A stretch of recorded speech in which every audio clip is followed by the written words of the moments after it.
Hello, hello, and welcome to All the Yarn. I am Lindsay, your host here. You can find me on Instagram under All the Yarn and on Ravelry as All the Yarn Dash. So, hey guys, how's it been? This has been an interesting month. I thought I was gonna get more done on my knitting, but I don't know. It's cool. It's cool. Anyway, I'm actually posting 2 episodes because when I was getting ready to record, I realized I never posted last month. So if you're wondering like, "Hey, what happened?" No, you didn't dream it. I'm gonna go ahead and post last month's and I'm posting this month's just back to back, and it's fine. It's fine. So anyway, I have just gotten back from a massive road trip and I can't tell if I am doing all the things because there's like a mountain of laundry and there's, groceries to get and all those things. And then I just want to sit and knit. So I keep bouncing back between the two. And I know we're already a little bit into April and I should have recorded before I left for the trip, but I didn't. So here we are. But this is what I've been doing in the past month. If you follow me on Instagram, this little girl is not going to be new because I posted her. I did actually knit this up. This is an emotional support chicken. Like a couple of days after I recorded that February episode. So she's not in there, even though I think she may have been done in February, but whatever. Anyway, this is an emotional support chicken, and I highly, highly recommend this to people that knit. I do believe there's also an emotional support chicken crochet pattern, and if there is, I will link both of them down below.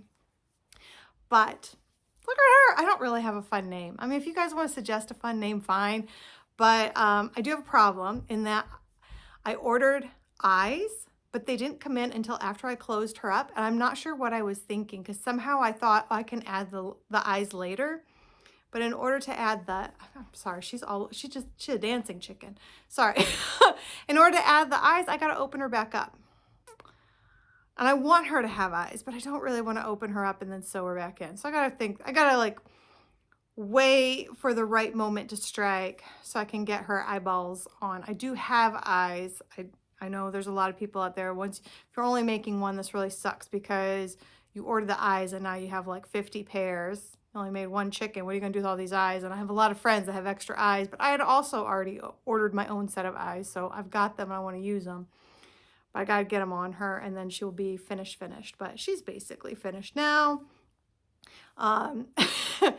She has this gorgeous fluffy orange eyelash yarn, and actually this bluish green turquoisey color was on a free kind of giveaway table at the Sodders Fiber Retreat that I was at. The orange is just leftover stuff that I had laying around. So was this yellow.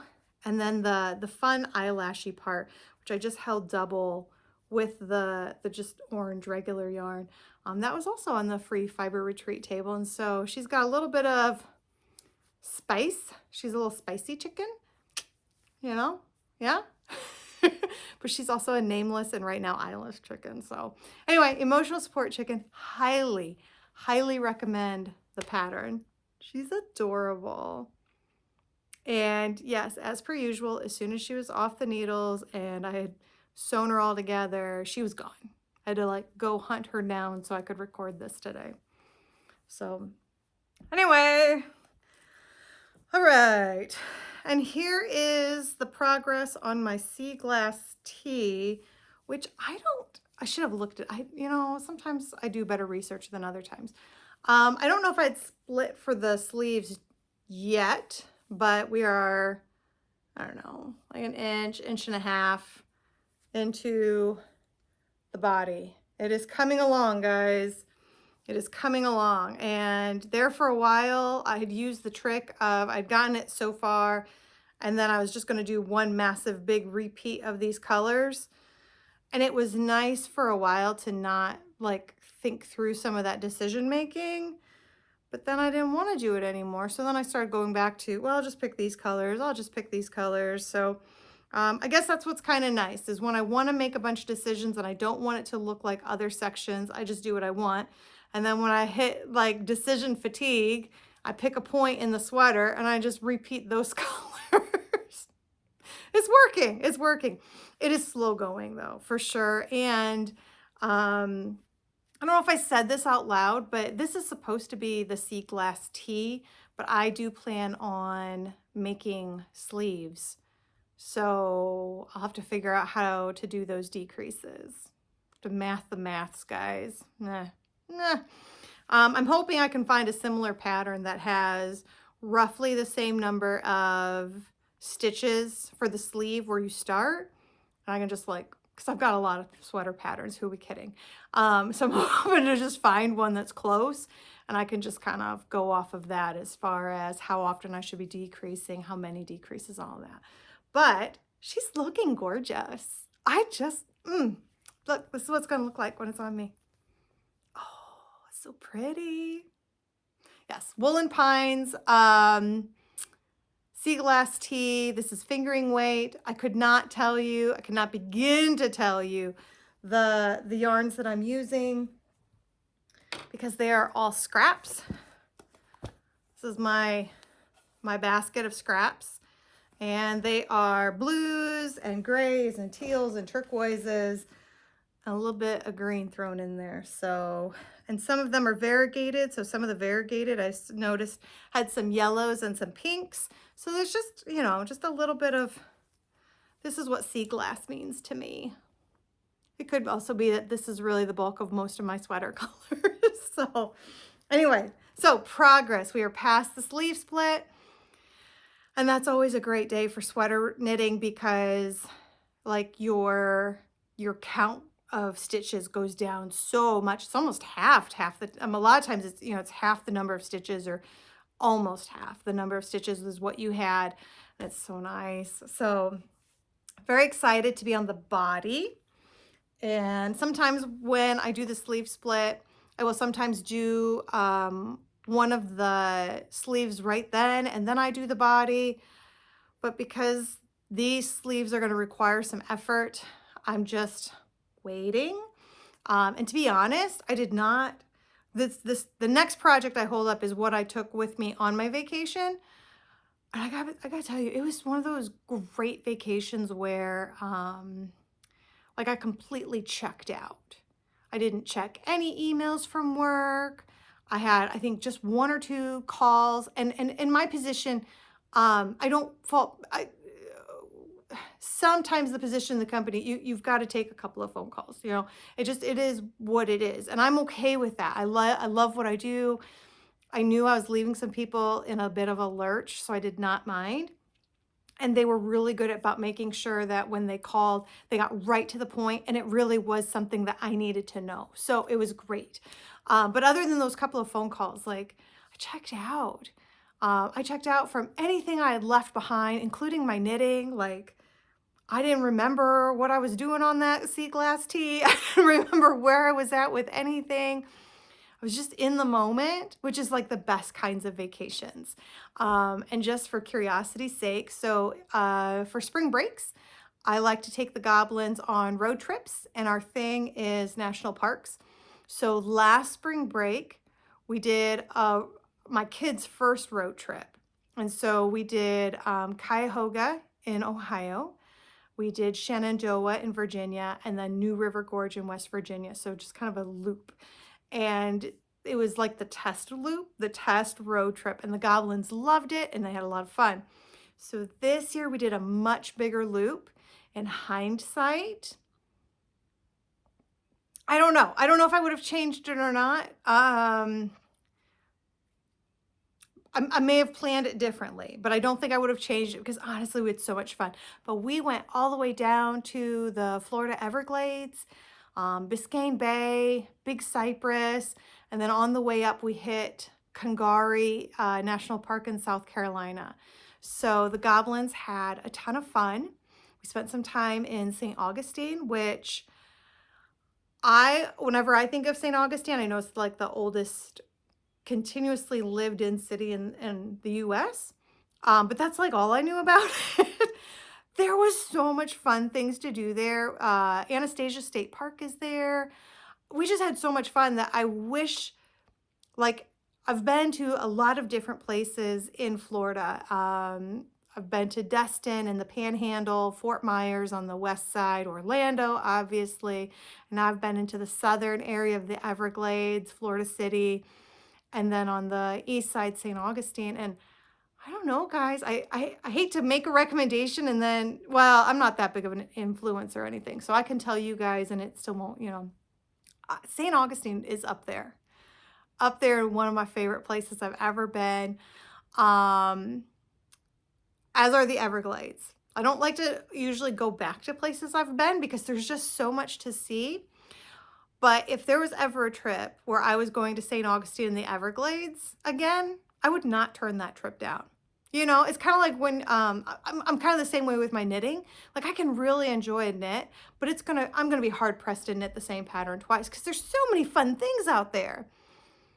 But there's some patterns, it's worth a second knit, and those two places they're worth a second visit. I would have spent more time there if we could have. So anyway, it's hard for me to remember where I was at with any of my knitting other than the project I took with me, because I just checked out. I was just in the moment for like 8 days straight. It was amazing, amazing. Okay, so this is the one, I took one thing with me, and it was the Evolving Sweater, which has kind of been in timeout for a couple of months, mainly because my stitch count was off on the body and it mattered. And I had to take the time to do some math and fudge a couple of things so that it worked out. And again, after I recorded that episode that was supposed to be at the end of February, beginning of March, which just got posted, we're not telling anybody about, we're not talking about it anyway. But after I did that, I went ahead and just sat down and did it. Well, once the math was mathing, I just started going. So the body is done. And this is why the math mattered, because this had to be on the sides. And for whatever reason, my count was off in the front and back, and I hope not by a lot, but enough. And so I just had to fudge some things to make sure that this was directly on the sides on either side. But how cute is that to have that little detail kind of mimicking the yoke right there on the sides? So super cute. My gauge is all over the place. Like,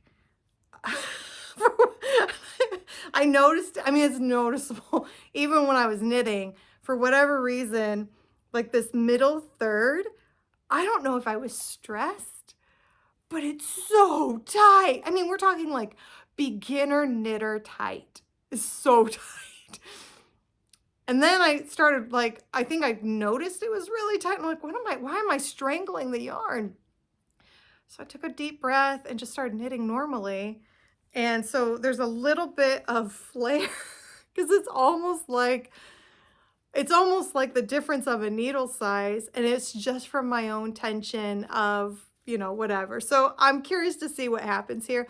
I am not going to go back and fix this because it's something that I've already woven the emotions into it. And there's no point in revisiting them. For whatever reason, I was stressed and now I'm not. And there's no reason to pretend like it never happened.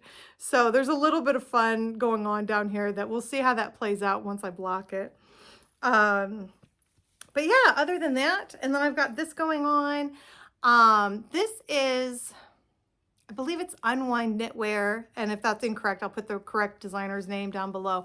It's my first of her patterns, and I love her patterns. I think they're very visually appealing. They're my kind of style, a lot of yokes. Every designer writes their patterns slightly differently, and I don't know why, but I have screwed up this pattern several times. Like, I don't know if I mentioned it on here, but I definitely put it on Instagram where I had like this much of the yoke done. And then I realized I was doing it wrong. And so I had to, rip it out. I was really wrong. So I had to rip it out and start over.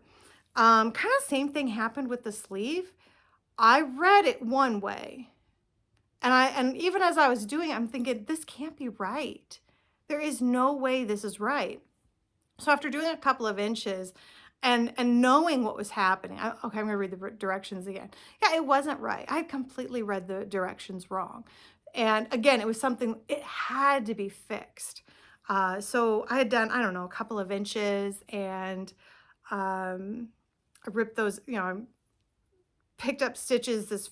I tried to give myself as much length as I could, and then picked up stitches so my needle was there, and then frogged everything else to that point, and then took over again. And I mean, it's definitely, it needed to be done, but it's frustrating that, I mean, it's not her, I'm the one that's reading it wrong, but it is a little frustrating. And it's like, okay, if I knit one of her patterns again, I've really got to watch how I read the instructions and make sure that that's what she meant.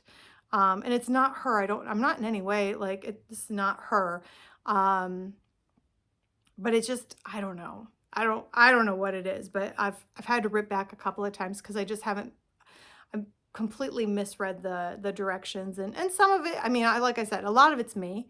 Some of it is her instructions are things that I've never come across before.